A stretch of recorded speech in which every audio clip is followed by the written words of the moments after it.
They say every house has a story, but some stories should never be told. For 6 years, I kept one room in my farmhouse sealed, not because of grief, but because of fear. My name is Thomas. I've lived alone since my wife Elaine passed away. Our home sits just outside Mill Creek, surrounded by acres of forest. Quiet, empty, and old. The kind of place where the walls creak and silence feels heavy.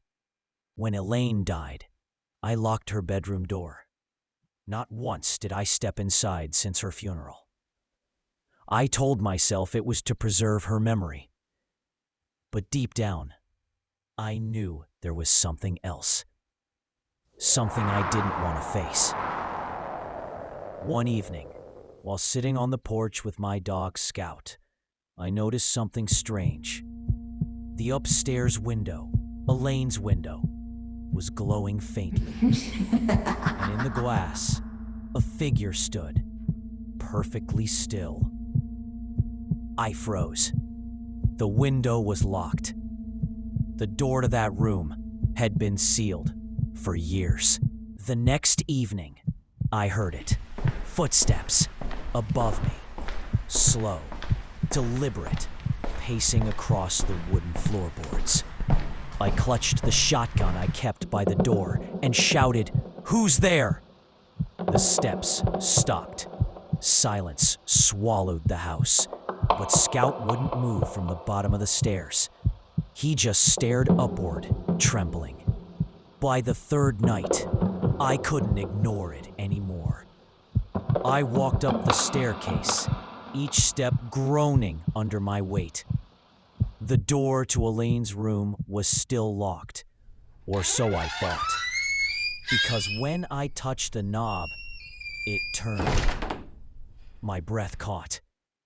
I had sealed this door myself, hammer and nails, yet it opened easily.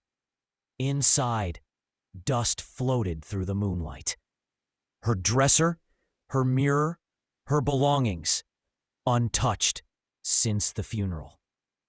But on the floor, scattered clothes, as if someone had rifled through them.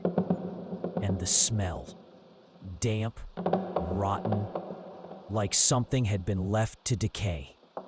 Then I heard it, breathing, not mine, from the corner of the room. I turned slowly and saw her.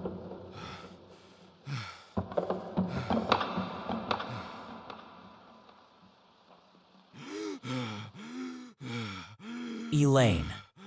At least, something that looked like her.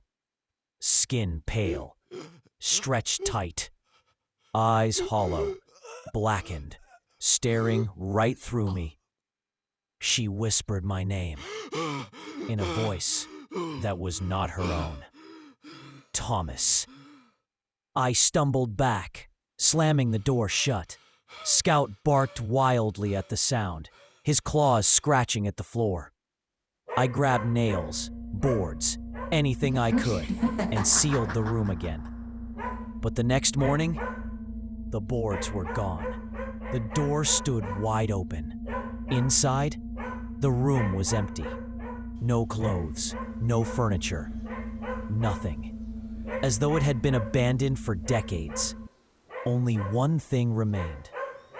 On the wall, written in what looked like ash or blood, "You let me in." I haven't entered that room since.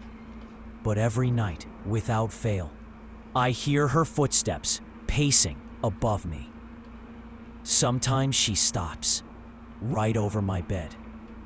And last night, I woke to find the bedroom door at the end of the hall, standing wide open.